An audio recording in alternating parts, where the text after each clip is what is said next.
बोले वृंदावन बिहारी लाल की, श्री राधा रानी सरकार की। ब्रजभजेश्वरी राजराजेश्वरी नित्य गोलोक बिहारिणी प्रिया प्रिया परिपासा श्री कृष्ण प्राण वल्लभा श्री राधा रानी जी के चरणों में बारंबार प्रणाम।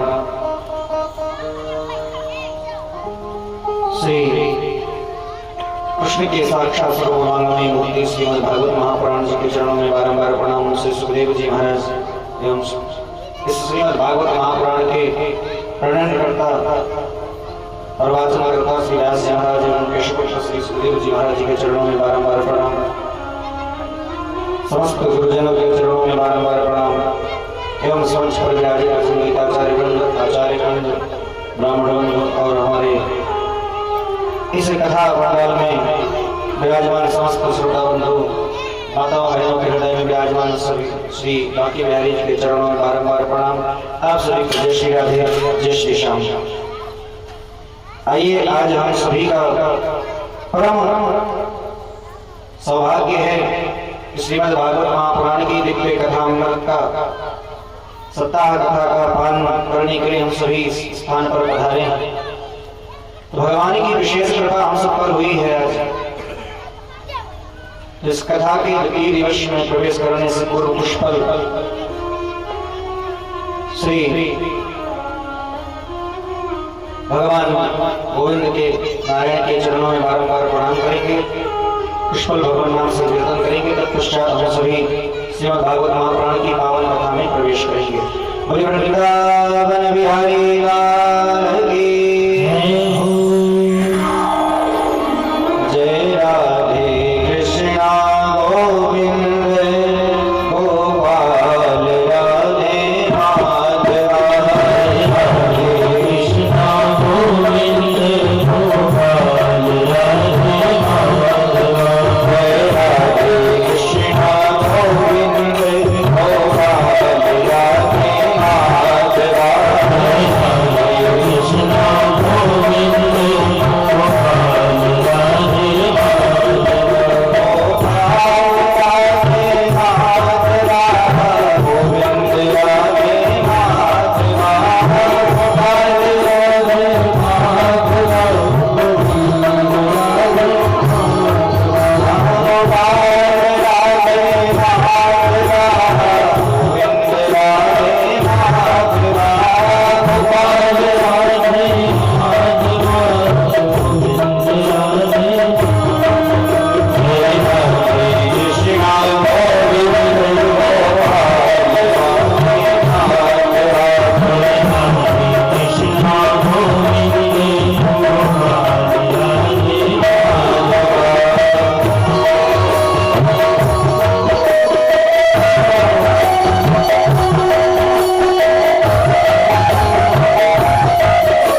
कल श्रीमद् भागवत महापुराण के प्रथम सप्ताह ज्ञान के प्रथम दिवस की कथा में हम सभी ने श्रीमद् भागवत कथा का महात्म्य श्रवण किया।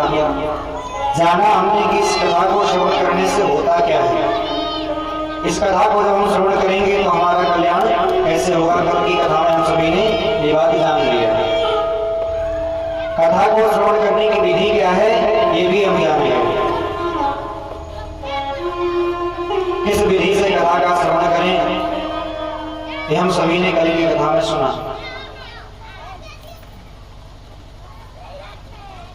कि भागवत की कथा को श्रवण करने की विधि में बताया, वक्ता के लक्षण बताए, श्रोता के लक्षण बताए, यजमान जो कथा श्रवण करता हो उसको क्या चाहिए। वैसे तो भूमि पर शयन करे कुशासन पर, ये सब नियम बताया। भोजन इत्यादि की बात आई तो बताया। घटपानम कयापानम अनेक प्रकार के फलाहार जो बताए। कहा नहीं समझ में आ रहा है, नहीं रह पाएंगे, स्वास्थ्य खराब है, क्या करें, बिना दवाई खाए रह नहीं सकते। तो उनके लिए स्पष्ट रूप से कह दिया भोजनम तु परमन्ये कथा श्रवण कारकम। खूब भोजन करो, कोई दिक्कत नहीं, कोई चिंता नहीं, जितना भोजन कर पाओ उतना करो, परंतु अधिक भोजन भी न कर लो कि कथा में बैठते नींद आए। इसलिए जितना भोजन करने के बाद सुख शांति लगे उतना भोजन करो और कथा का श्रवण करो। कथा श्रवण करने से पूर्व यजमान को चाहिए कि दीक्षा न लिया हो तो दीक्षा ले ले किसी गुरु से। और दीक्षा का जो विधान है, मंत्र लेने का जो विधान है, जो भी बिना गुरु मंत्र लिए कन्यादान करते हैं तो उनका कन्यादान भी निष्फल होता है। इसलिए अपने कन्या का जो विवाह करना हो, कन्यादान करना हो, उससे पूर्व गुरु मंत्र लेना अत्यंत आवश्यक होता है। विवाह में, कन्या के विवाह में मंत्र लेना आवश्यक होता है। कथा श्रवण करने से पूर्व मंत्र लेना आवश्यक है। यदि एक बार गुरु से मंत्र ले लिया तो कोई भी कार्य आप करो तो वो पूर्ण फल प्राप्त होता है उससे। और बिना गुरु मंत्र के जो भी हम जल चढ़ाते हैं भगवान को, जो भी कार्य करते हैं उसका पूर्ण फल हमको नहीं प्राप्त होता, आधा अधूरा फल प्राप्त होता है। पूर्ण फल पाने के लिए भगवान का पूजन करना है और उसका पूर्ण फल प्राप्त करना है तो गुरु से मंत्र लेना, दीक्षा लेना अत्यंत आवश्यक है। इसलिए इसमें भागवत के महात्म्य में बताया कि विष्णु दीक्षा विहीना नाम नाधिकार कथा सभे। भगवान नारायण की, भगवान शिव की किसी ना किसी जो आपके इष्ट हो, जिन गुरु पे आपकी श्रद्धा हो, उन गुरु से जो भगवान आपके इष्ट हो उनका मंत्र लें। जो नहीं करते ऐसा उनको कथा श्रवण करने का अधिकार नहीं है। तो यहाँ पर तो अनेक लोग बैठते हैं कथा सुनने के लिए, तो ये नियम है जो यजमान होता है कथा के लिए। अन्य भागवत कथा जहाँ पर होती है वहां पर कोई भी कैसा भी व्यक्ति क्यों न जाए उसको भी कथा श्रवण करने का अधिकार है। इस प्रकार भागवत की कथा का महात्म्य बताया। और जो कथा वाचन करता विप्र हैं, ब्राह्मण देवता हैं, उनसे हाथ जोड़ करके प्रार्थना करनी चाहिए। क्या कहना चाहिए। सुखरूप प्रबोधज्ञ सर्वशास्त्र विशारद एतत् कथा प्रभाषेण मदज्ञानं विनाशय। हे सुखदेव जी महाराज, सुख स्वरूप व्यास जी महाराज, सर्वशास्त्र विशारद, आप सभी शास्त्रों के जानने वाले हैं। गुरु परंपरा से वेदादि का अध्ययन किया आपने, तो आप कृपा करके एक कथा प्रकाशेन, इस भागवत की कथा के, इस भगवान की कथा के, भक्त की, भगवान के भक्तों की कथा के प्रकाश से मेरे हृदय में जो अज्ञान रूपी अंधकार है, मद माने अहंकार,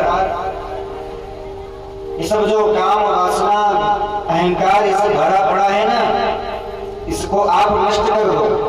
विनाश अपने कथा के प्रकाश से सब नष्ट कर दीजिए। ऐसे प्रार्थना करनी चाहिए। और वर्णन पंच विप्राणाम, यदि हो सके तो 5 ब्राह्मणों का वर्णन करना चाहिए कम से कम। इससे श्रीमद् भागवत का पाठ, श्री रामचरितमानस का पाठ, द्वार साक्षर मंत्र का जप, ये सब करने के लिए ब्राह्मणों को वर्ण करना चाहिए। और उसके पश्चात बढ़िया प्रारंभ करने से पूर्व भगवान गणेश की पूजा करनी चाहिए। कथा विघ्न विघाताय गणनाथं प्रचोदयेत्, भगवान गणेश की पूजा करनी चाहिए, भगवती गौरी की पूजा करनी चाहिए, समस्त देवी देवताओं का पूजन करना चाहिए, सूर्यादि नवग्रह देवताओं का पूजन करना चाहिए,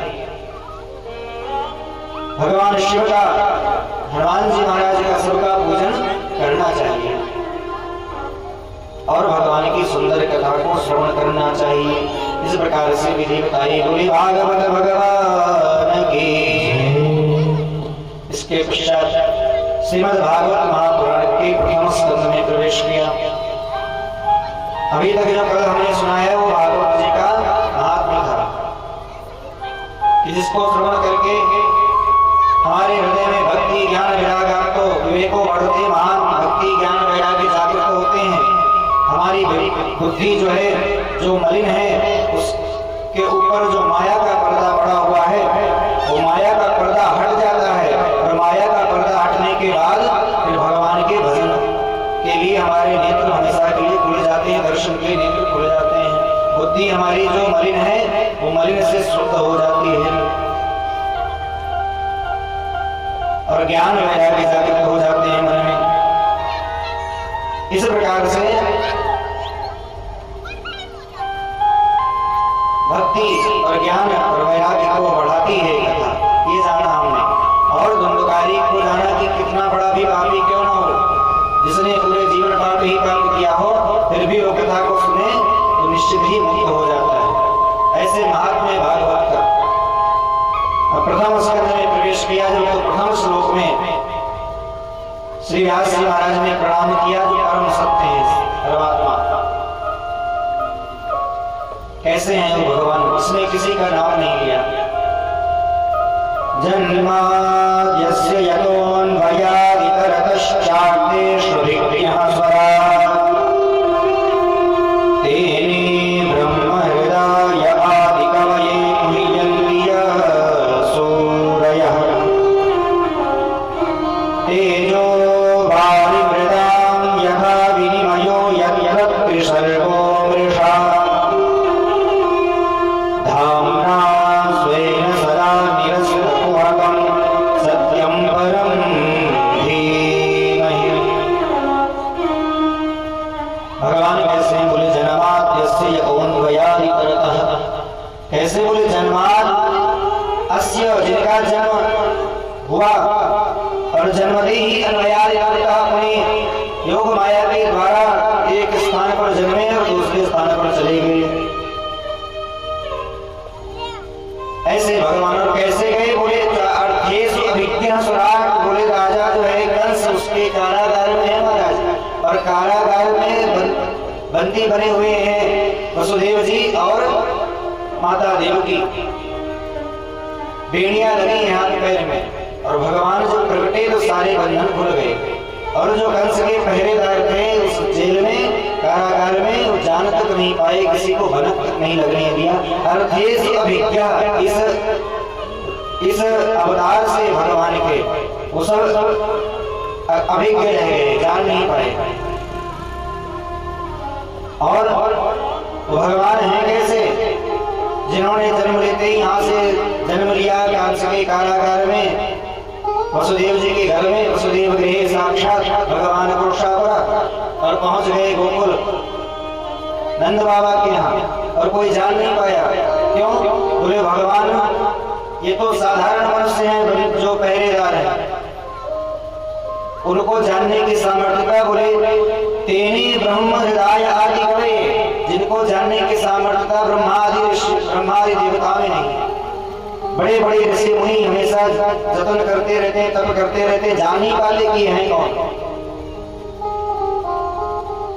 मुह्यन्ति सूरयः, ऐसे भगवान हैं कौन वो बोले सत्य हैं, परम सत्य हैं, किसी का नाम नहीं लिया कि कौन है, न कृष्ण का, न राम का, न नारायण का, किसी का नाम नहीं। तो सत्य है कौन ये जानना चाहिए। परम सत्य को जिनको प्रणाम किया वो परम सत्य कौन है? वो परम सत्य जो है वो परमात्मा है, केवल एक ही है जो नारायण है, उनको प्रणाम किया। क्यों? पूरे संसार के समस्त दिखने वाली वस्तुएं, दिखने वाला प्राणी मात्र सब नाशवान है, परंतु परमात्मा हमेशा रहता है और कण कण में परमात्मा रहता है, इसलिए वो सत्य है, परम सत्य है। ब्रह्म सत्यम जगत मिथ्या, परम सत्य जो भगवान है उनको प्रणाम किया। क्यों? परम सत्य इसलिए नहीं कि चाहे वो छोटी सी चींटी हो, चाहे वो कोई भी क्यों ना हो, भगवान सबके अंदर रहते हैं, कण कण में विराजमान है। धूल का एक कण जो हम देखते हैं वो भी भगवत स्वरूप होता है। ऐसे परमात्मा को प्रणाम किया। अब कहते हैं इस भागवत की जो कथा है इसने भगवान को प्रणाम किया, फिर इसको सुनने का अधिकारी कौन है, किसको सुनना चाहे, सुनने का पूर्ण अधिकार प्राप्त है, ये बताइए। तो कहते हैं धर्मः प्रोजितकैरवो प्रपरमो निरवत्सराणां सदां वेद्यं वास्तवमत्रवस्तु शिवनं तापप्रियो नूरनं। श्रीमद्भागवते महामुनिकृते किं वा परैरीश्वरः सद्यो हृद्यवरुध्यते पृथिभिः शुश्रूषुभिः।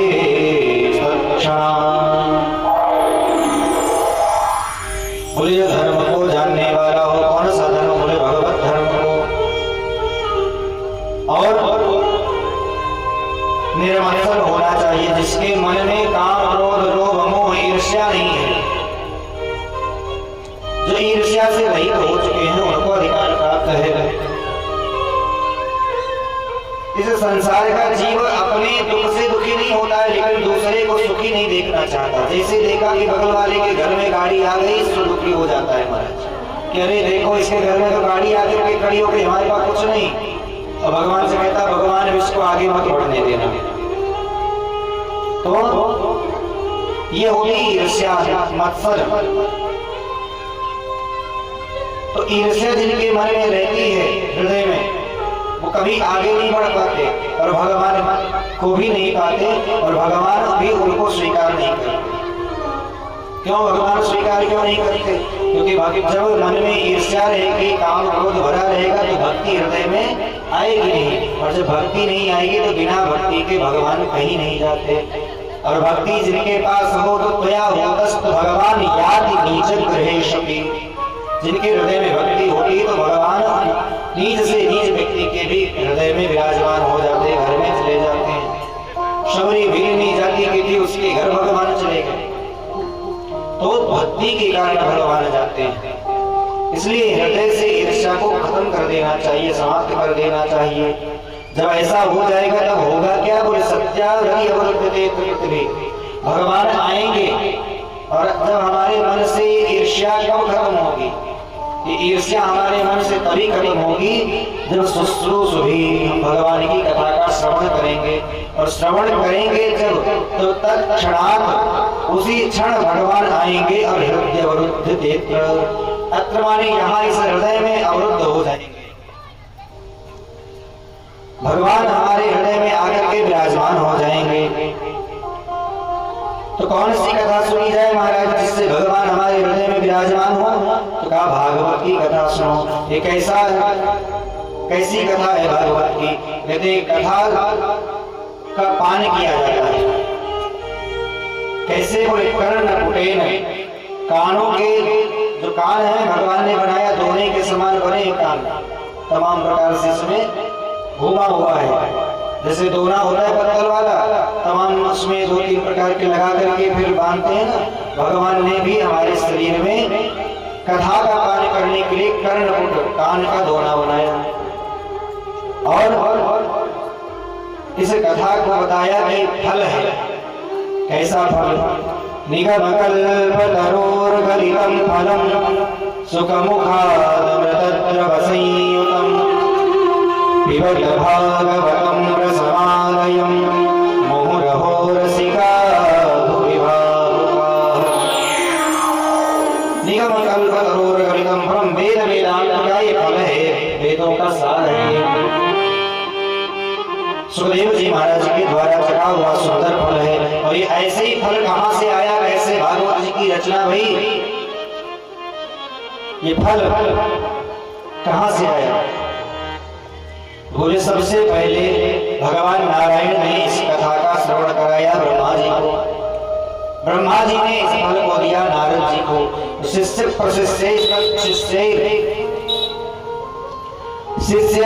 परंपरा से, गुरु शिष्य की परंपरा से धीरे धीरे करके फल वहां से आया।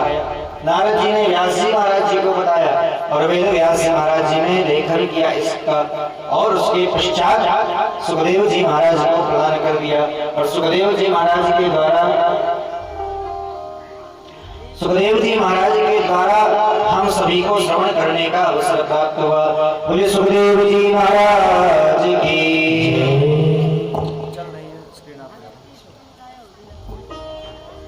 इस कथा को कहां पर सुनाया? नैमिषारण्य की पावन भूमि में। नैमिषारण्य तीर्थ है जो सीतापुर में स्थित है, जनपद में। नैमिषारण्य का नाम नैमिषारण्य क्यों पड़ा? तो अरण्य माने होता है वन, और नैमिष माने होता है भगवान के चक्र को निमि कहते हैं। तो वो चक्र भगवान ने जब एक बार सब ऋषि गए भगवान के पास, कहा प्रभु हमको यज्ञ करना है, कथा करानी है, कोई स्थान बताइए। तो उन्होंने बताया कि मेरा ये चक्र जहाँ पर जाकर के स्थापित हो जाएगा, वहीं पर सुंदर तीर्थ बन जाएगा, वहीं पर आप सब यज्ञ करो, कथा करो। कहा ठीक है। भगवान ने अपने चक्र को भेजा। तो चक्र तीर्थ भी कहते हैं नैमिषारण्य। और एक अर्थ है, निमिष माने होता है सेकंड। तो जहां पर एक एक क्षण का, एक एक सेकंड का महत्व है, जहां पर जाने के बाद में एक एक सेकंड भगवान नाम कीर्तन करते रहना चाहिए, छोड़ना नहीं चाहिए। जहां पर संत जो है वो हर क्षण भगवान का कीर्तन करते रहते हैं, ऐसा जो अरण्य माने वन है वो है नैमिषारण्य। ऐसी पावन भूमि में स्वर्ग आदि ऋषि बैठे हैं, सूत जी महाराज से प्रश्न कर रहे हैं, कथा सुना रहे हैं। सहस्र समास हजारों ऋषि बैठे, 88,000 ऋषियों का जन समुदाय बैठा हुआ कथा श्रवण कर रहे हैं। इस भागवत की कथा को श्रवण कर रहे हैं। कैसा है? संसार को परिपूर्ण करणावलंबन गेहम जशामपि मनुष्यात्। ये कैसा है? उस संसार को, संसार के कुएं से निकालने वाला एक कथा है। संसार के अंधकूप में हम सब फंसे हुए हैं। यहाँ पर आने के बाद में अंधे हो जाते हैं, पुत्र मोह में, परिवार के मोह में बंध जाते हैं, अनेक प्रकार के कार्यों में व्यस्त हो जाते हैं। इसलिए इसको अंधा कुआं कहा गया, संसार को कुआं कहा गया। और हम आकर के संसार में कूप मंडूक बन जाते हैं, मेढक बन जाते हैं, एक ही घर में घूमते रहते हैं, बंधनों में बंधे रहते हैं, घूमते रहते हैं, भगवान को याद नहीं करते, स्मरण नहीं करते। तो इससे यदि निकलना है तो उसके लिए भगवान की कथा को श्रवण करना चाहिए। और सूत जी महाराज ने कहा ठीक है हम कथा श्रवण कराते हैं, परंतु उससे पूर्व हम अपने गुरुदेव को प्रणाम करेंगे। और गुरुदेव भगवान को प्रणाम करने के लिए सुखदेव जी महाराज ने के गुरु हमको प्रणाम किया। यम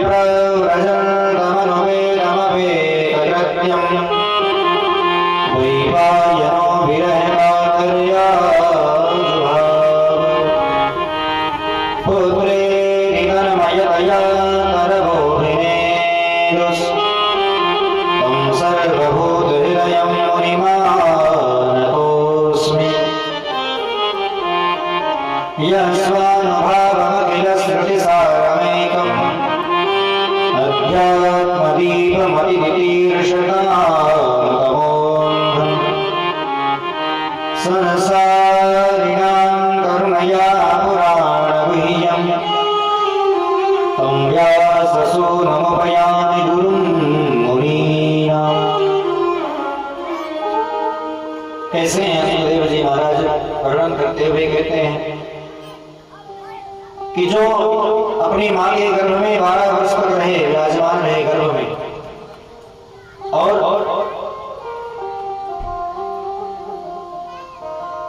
जन्म लेते ही वन की तरफ चल पड़े। ऐसे श्री सुखदेव जी महाराज जन्मते ही वन को चल पड़े, जिनका यज्ञोपवीत संस्कार भी नहीं संपन्न हुआ अभी। व्यास जी महाराज जो इतने ज्ञानी हैं, वो अपने पुत्र के मुंह में चिल्लाने लगे पीछे पीछे, पुत्र कहाँ जा रहे हो, वापस आ जाओ, हम तुम्हारे पिता हैं, तुम्हारी माता हैं। फिर भी सुखदेव जी महाराज वापस नहीं आए। क्यों? क्योंकि महापुरुष हैं, भगवान से इन्होंने पहले ही वचन ले लिया। क्या वचन लिया?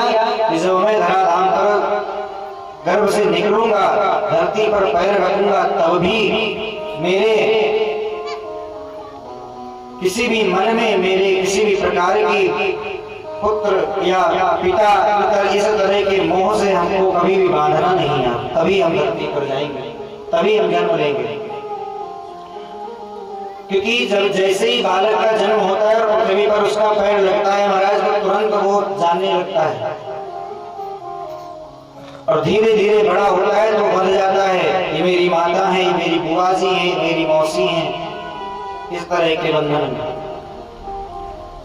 जैसे एक बूंद जल पृथ्वी पर डालो और वो जल तुरंत फैल जाता है, ऐसे पृथ्वी पर पैर रखते ही बंधन में बंध जाता है मनुष्य। भगवान की माया उसको घेर लेती है। तो स्वामी जी महाराज कहते हैं,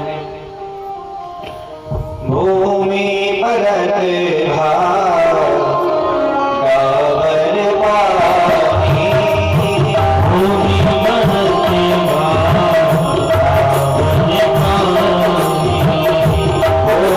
परत भाव गावर पानी,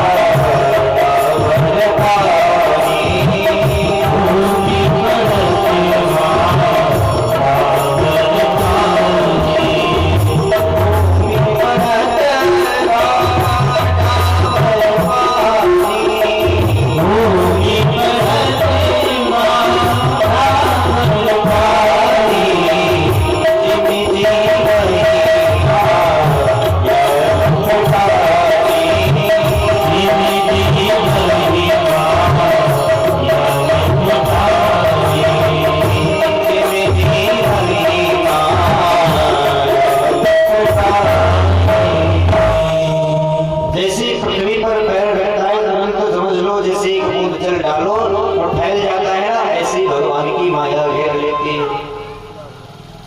तो भगवान से वचन ले लिया था सुखदेव जी महाराज ने, और हैं कैसे? बोले एकदम विरक्त हैं, इनको किसी से कोई, इनके अंदर स्त्री पुरुष का कोई भेद ही नहीं है। जैसा पुरुष वैसे स्त्री, कोई भेद नहीं है।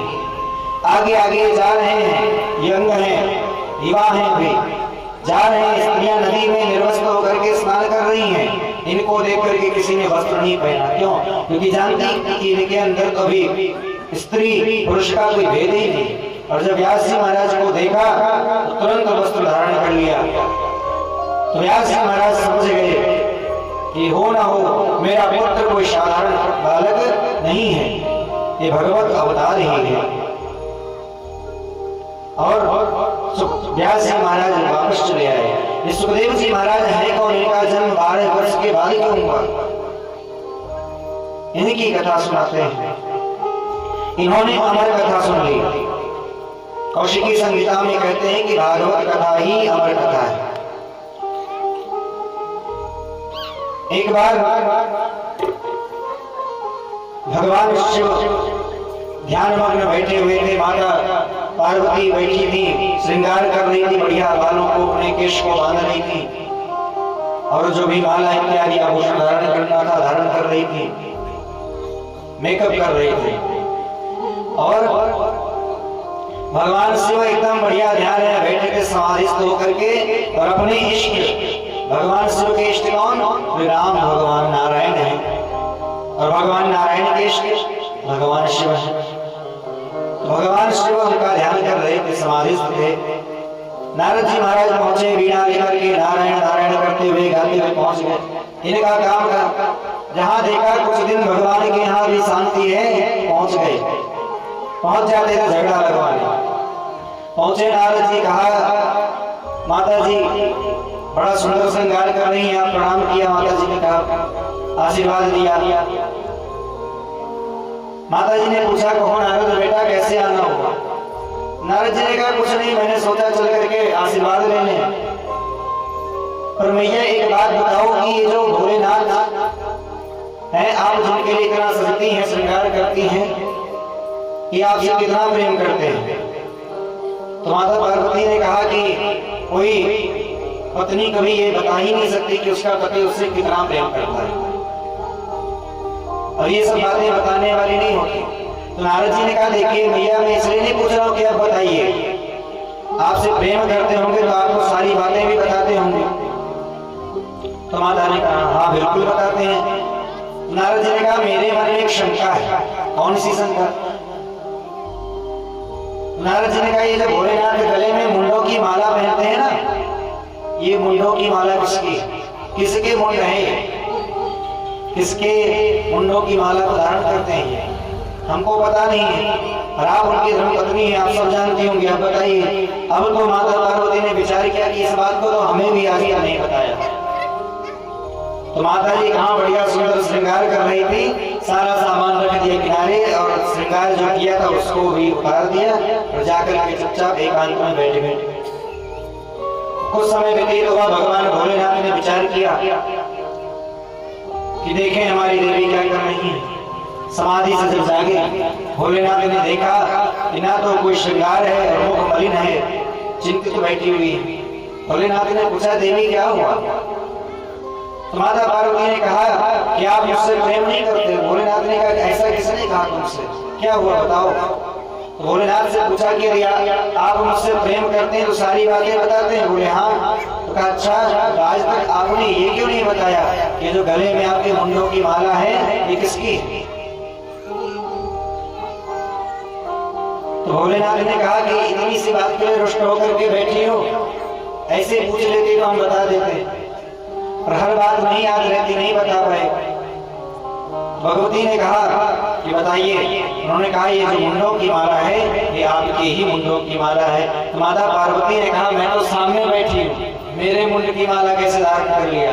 तो भगवान ने कहा जितने जन्म आपके होते हैं और जब आपकी मृत्यु होती है तो मैं उन मुंडों को निकाल करके माला बना करके अपने गले में धारण कर लेता हूँ, क्योंकि आपके बिना भी मैं नहीं रह सकता।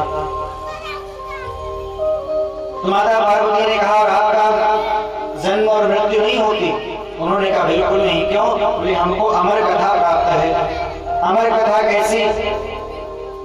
तब माता पार्वती ने कहा हमको भी सुनाइए। भगवान शिव ने एकांत में ले जाकर के एक वटवृक्ष के नीचे बैठ करके कथा श्रवण कराने प्रारंभ किया और बता दिया कि आप हुंकारी भरते रहना, बिल्कुल सोना नहीं, क्योंकि मैं जब कथा करूंगा तो समाधिस्थ होकर के बैठूंगा। आप क्या कर रहे हैं उससे मुझे कोई मतलब नहीं, हुंकारी भरते रहना जिससे मुझे लगे कि आप कथा सुन रही हैं। अच्छा मुझे लगेगा कि आप सो गई हुंकारी बंद, तो मैं कथा भी बंद कर दूंगा। माता पार्वती ने कहा ठीक है।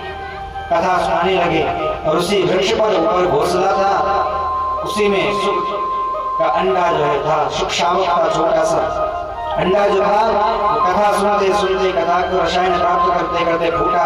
और तोता जो होता है वो बड़ा निकलची होता है, राम राम कहलवाओ राम राम कहेगा, जो कहलाना चाहो कहेगा, सिखा ले जाओ बस उसको बोल लेता है। तो उस सुख शावक जो था वो छोटा सा जब बड़ा हुआ और माता को नींद आ गई, हुंकारी भर लेती, कथा अच्छी लगी उसको, भगवान शिव की वाणी बड़ी अच्छी लगी, प्यारी लगी, तो माता की आवाज में ही हुंकारी भरने लगा। भगवान शिव ने पूरी कथा सुनाई और अंत में जब भगवान शिव ने कहा बोले वृंदावन बिहारी लाल की, तो माता पार्वती बोली जय हो महाराज जय हो। अब आप बताइए कि भगवान श्री कृष्ण का जन्म तो हुआ, वहां से गोकुल गए, फिर गोकुल में उन्होंने क्या किया?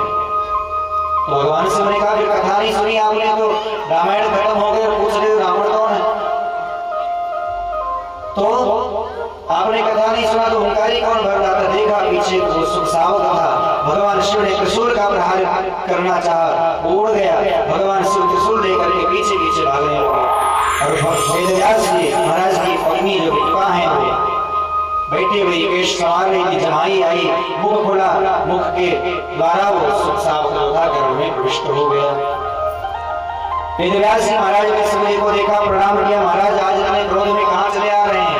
लगता है आज सृष्टि पर कोई नहीं बचने वाला, क्योंकि ब्रह्मा जी सृष्टि करते हैं, भगवान विष्णु पालन करते हैं और संहार करने का काम भगवान शिव का है।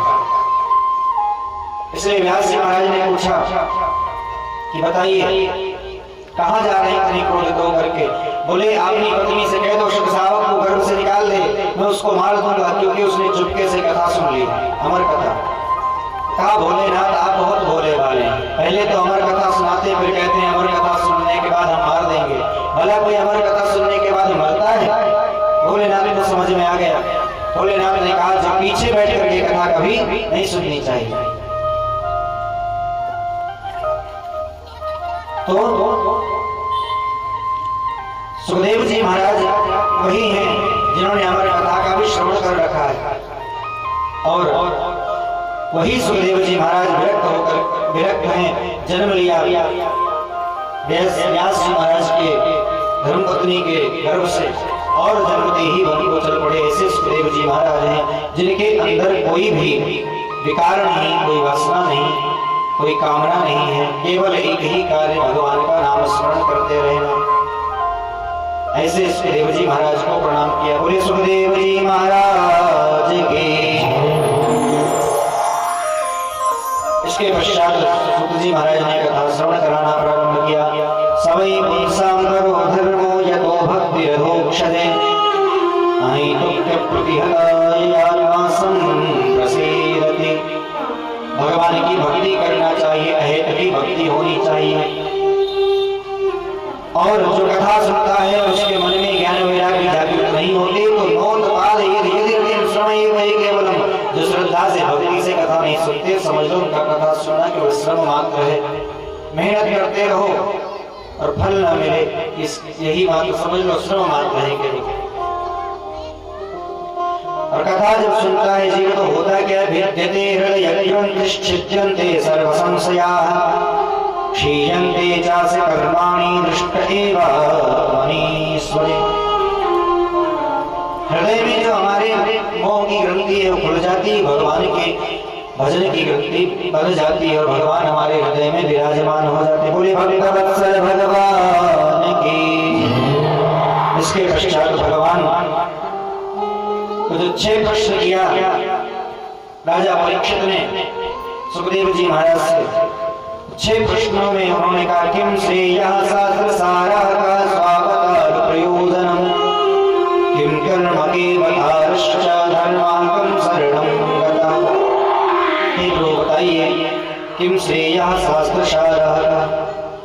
भगवान सर्वसमर्थ हैं तो भगवान ने अवतार का धारण किया, और भगवान ने यदि अवतार धारण करना था तो कितने अवतार धारण किया, कौन से अवतार में आकर के उन्होंने कौन कौन से कार्य किया, और अवतार का विशेष प्रयोजन क्या है। और जब भगवान धराधाम को त्याग करके जाते हैं तो फिर धर्मं शरणं गतः, धर्म किसकी शरण में चला जाता है बताइए।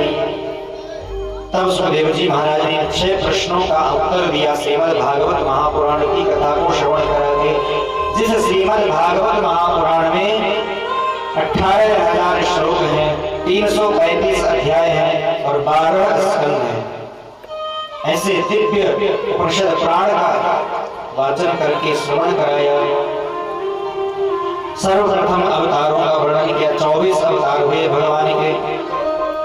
सनकादिक अवतार जिसमें सनक, सनंदन, सनातन, सनत कुमार।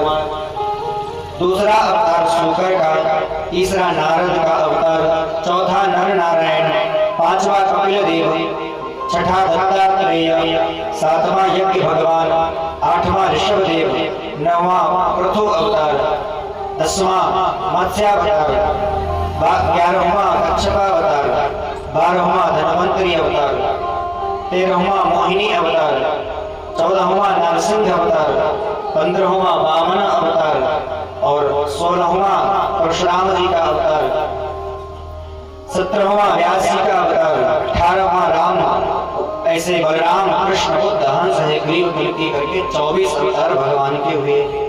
भगवान ने 24 अवतारों को धारण किया।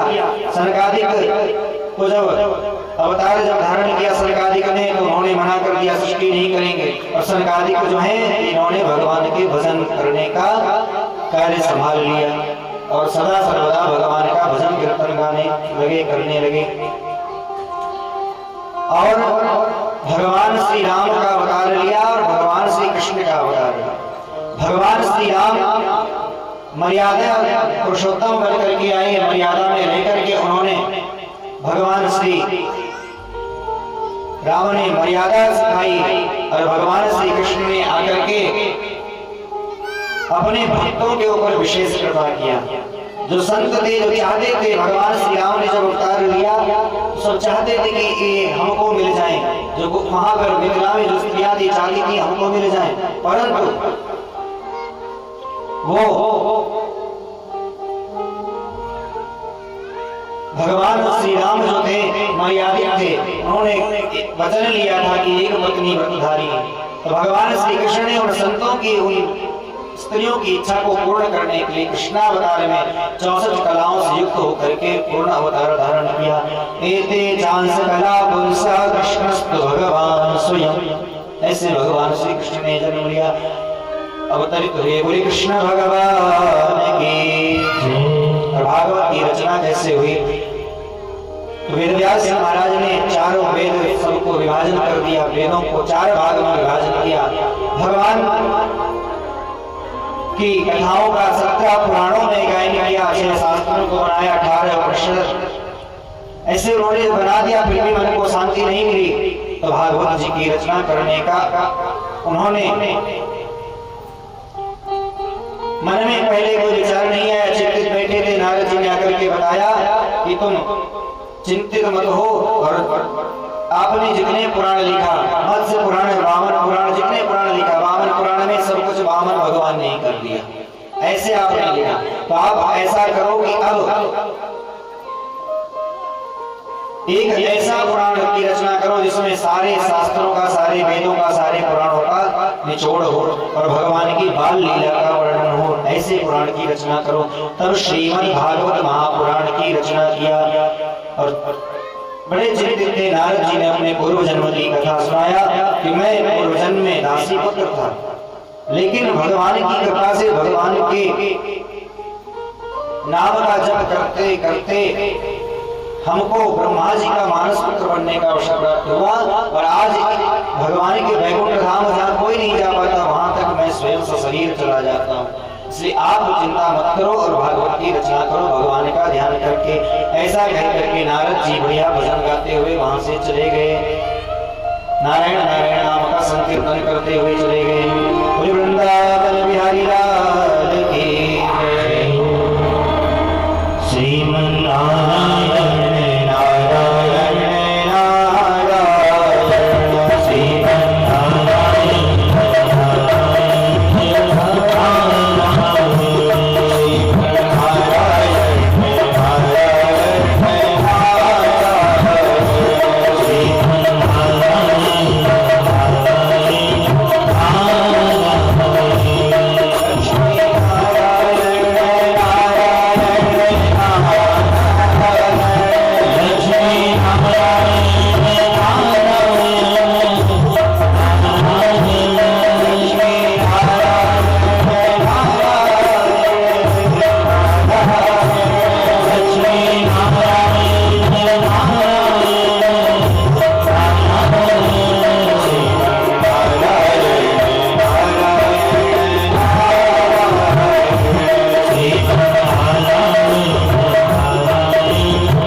आप लोग जयकारा भी नहीं लगाते थे। भोजन कौन कौन करके आया आप बताओ? कोई करके नहीं आया। तब तो और तेज जयकारा लगाना चाहिए, क्योंकि भोजन करने के बाद नींद आती है तो जयकारा नहीं लगा मिलता है ना। बोले वृंदावन बिहारी लाल की। नारद जी महाराज कीर्तन करते हुए और वहां से चले गए और वेदव्यास जी महाराज ने श्रीमद् भागवत महापुराण की दिव्य रचना करी। और इसके पश्चात इस भागवत को सुखदेव जी महाराज ने सुनाया किसको? राजा परीक्षित को। परीक्षित हैं कौन? तो महाराज परीक्षित की कथा आती है। ये महाराज परीक्षित पांडव के वंशज हैं। पांडव वंश में उत्पन्न हुए। महाभारत का जब युद्ध संपूर्ण हो गया भगवान श्री कृष्ण की कृपा से, भगवान कृष्ण ने कहा कि अब ये विजय की रात्रि चल करके हम सभी यहाँ पर महल में रह करके बाहर की चलने बढ़िया और चल करके वहां पर विजय की रात्रि को धूमधाम से उत्सव मनाएंगे। और ऐसा विचार करके कृष्ण के साथ में सभी पांडव चले गए। सभी स्त्रियां जो थी सब चली गई। कुंती देव और द्रौपदी सब साथ में चली गई। उसके पश्चात यहाँ पर इनके पांचों पांडवों के जो द्रौपदी से उत्पन्न 5 पुत्र थे उनको शैया पर शयन करा करके फिर गए वहां पर। और इधर दुर्योधन युद्ध भूमि में पड़ा हुआ है, तो ना मरा है ना जिंदा है। समझो जब ज्यादा कष्ट होता है शरीर में, जब कष्ट ज्यादा होता है तो व्यक्ति यही चाहता है या तो मृत्यु हो जाए या तो ठीक हो जाए।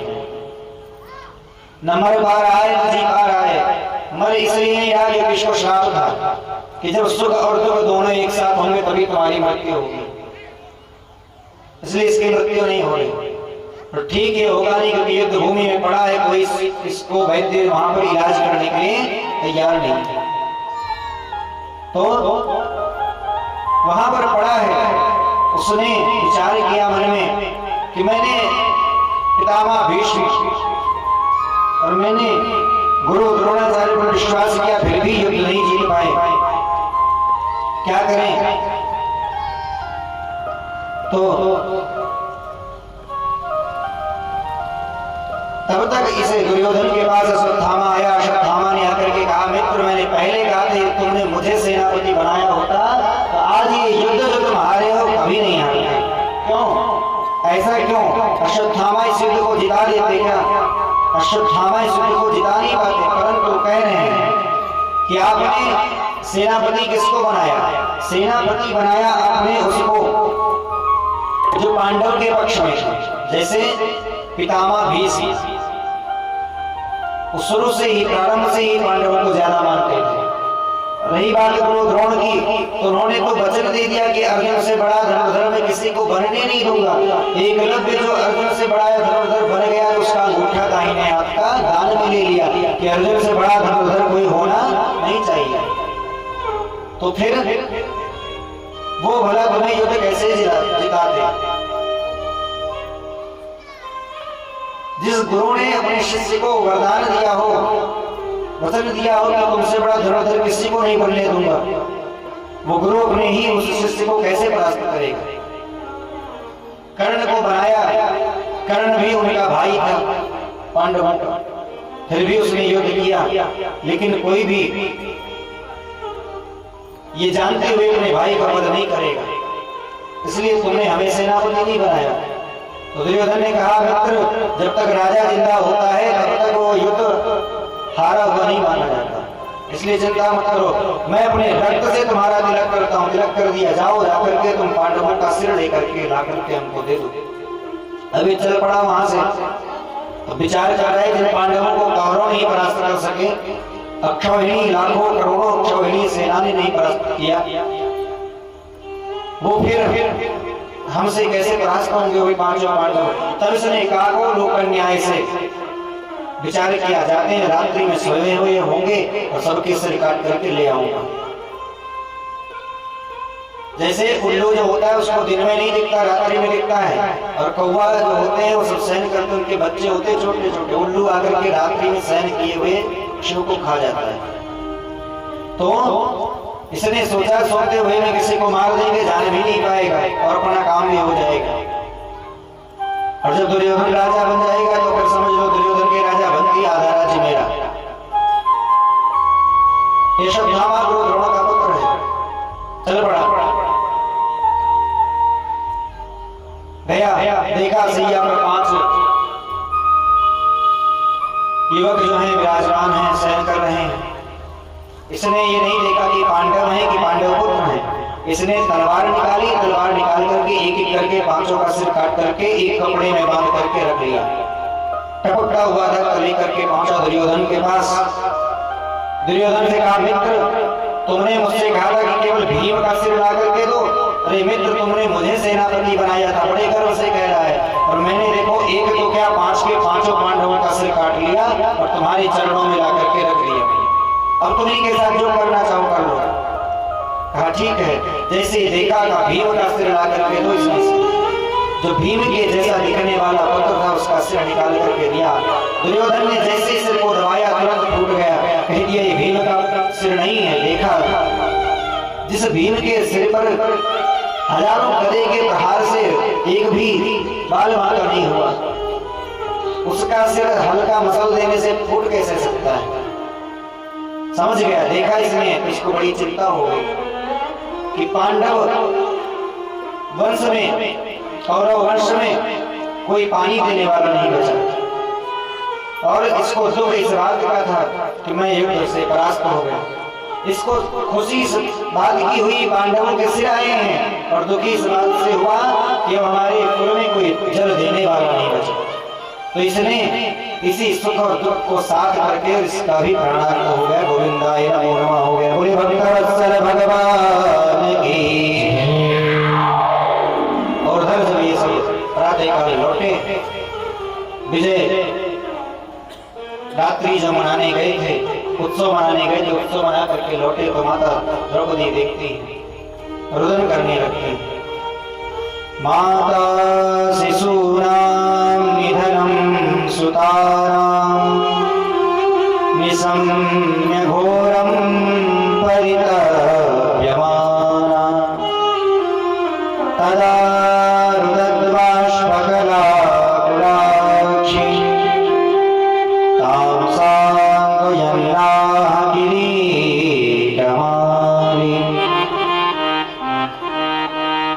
रोने लगी। देखते ही और मूर्छित हो गई। थोड़ी देर में जैसे फिर मूर्छा खुली, फिर रोने लगी।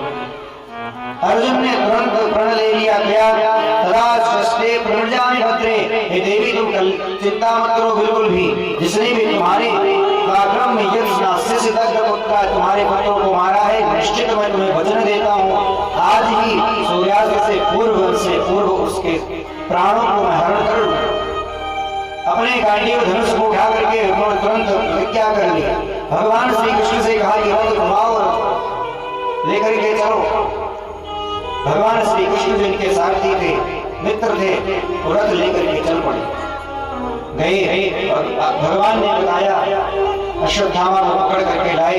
ला करके अश्वत्थामा को सामने पटक दिया माता द्रौपदी। देवी द्रौपदी ने जब देखा तो उसको देख करके कहने लगी, मुज्जतामेश ब्राह्मणो नितरां गुरु। हे आर्य इसको छोड़ दीजिए, तो ब्राह्मण है, गुरुपुत्र है तुम्हारा, इसको क्यों पकड़ करके ले आए। उन्होंने अर्जुन ने कहा, इसने ही तुम्हारे पुत्रों को मारा है, लेकिन माँ का हृदय सबसे निर्मल होता है। कभी कोई माँ ये नहीं चाहती कि मेरा पुत्र खत्म हुआ तो दूसरे का भी करे। रुदन करते हुए कहने लगी कि मेरे पास तो अपने 5 पतियों का अवलंब प्राप्त है, परंतु इस अश्वत्थामा की जो माँ है देवी कृपी, उनको इसके बाद कोई सहारा नहीं मिलने वाला, इसलिए इसको मत मारो, छोड़ दो। अब बड़े चक्कर में कि प्रण किया है उसका क्या होगा। भगवान श्री कृष्ण ने समझाया, ब्रह्मबंधुर्न हन्तव्य आतताई वधारणा। भगवान ने कहा कि जो ब्रह्म बंधु है उसको मारना नहीं चाहिए, ब्राह्मणों को मारना नहीं चाहिए। कभी गलती से विभ्रम हत्या लगती है जिसका कोई निवारण नहीं। देवराज देवता थे, उन्होंने 4 भागों में विभाजन कर दिया, परंतु और किसी के लिए उपाय नहीं है। तो ब्राह्मण को मारना नहीं चाहिए। दुष्ट व्यक्ति वध के लायक होता है, उसको मार देना चाहिए। जिसने सहन करते हुए बालकों को मार दिया, सुक्तम बालम स्त्रियम जड़म, जिसने जो ऐसे पाप करता है उसको मार देना चाहिए।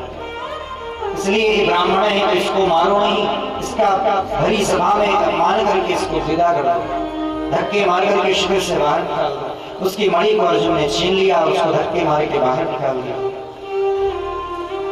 इन्हीं के वंश में जो अभिमन्यु की पत्नी थी देवी उत्तरा, वो भी थी। उसी के गर्भ से राजा परीक्षित का जन्म हुआ। पांचों पांडव जो हैं युद्ध को जीत लिए, राज्य आ गए, राज्याभिषेक करवा दिया भगवान ने और बोले कि अब हम यहाँ से चल रहे हैं, जाएंगे। अब हमको यहाँ से चलना चाहिए। क्यों? क्योंकि हमारे द्वारिकापुरी में भी हमको देखना है, बड़े भैया बलराम जी जो हैं वो गुस्सा होंगे, क्रोधित होंगे कि देखो ये गए वहीं पर रह गए, युद्ध विराम होगा, चलना चाहिए। माता कुंती ने कहा ठीक है।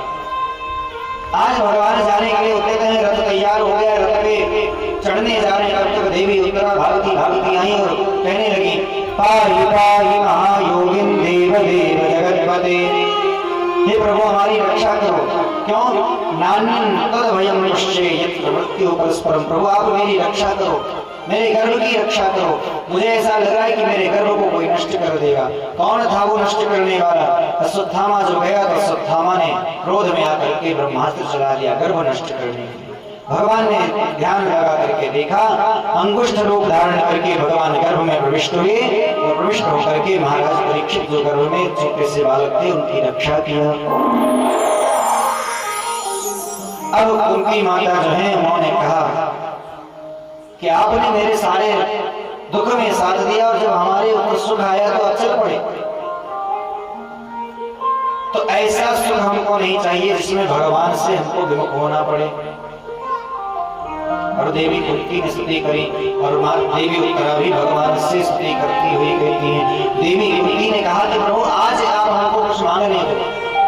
वैसे तो बुआ बुआ कहते थे भगवान, बड़ी प्रसन्न होती, आज कहती कि आज बुआ मत कहना, आज मैं जो मांगू मुझे दे देना। भगवान ने कहा ठीक है, जैसी आज्ञा आपकी। खड़े हो गए, चुपचाप हाथ जोड़ करके मांगिए। देवी कुंती मांगती, जो कोई संसार में इतनी कथाओं को सुनने के बाद भी भगवान से नहीं मांग सकता, वो देवी कुंती मांगती क्या? मुझे चरणों से लगा ले मेरी श्याम मुरली वाले, मुझे चरणों से लगा ले मेरी श्याम मुरली वाले, मुझे चरणों से लगा ले मेरी श्याम मुरली वाले। मेरे सांस सांस में तेरा, मेरे श्वास श्वास में तेरा, मेरे सांस सांस में तेरा है नाम मुरली वाले। मुझे चरणों से लगा ले मेरी श्याम मुरली वाले, मेरे चरणों से लगा ले मेरी श्याम मुरली वाले।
हाथ उठाइए, ताली डालते हुए। जिनके काम बनते होंगे ना वही हाथ उठाएंगे, जिनके नहीं बनते होंगे वो ताली नहीं बजाएंगे। हाँ मुझे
भैया वाला माइक थोड़ा चालू कर दीजिए, अभी काम लगेगा।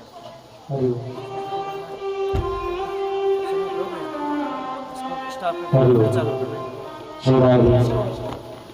स्क्रीन पे मारेंगे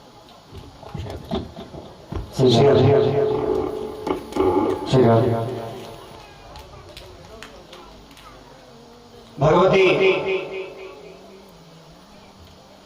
कुंती माता जो है उन्होंने भगवान से मांगा कि सदा सर्वदा मैं आपके चरण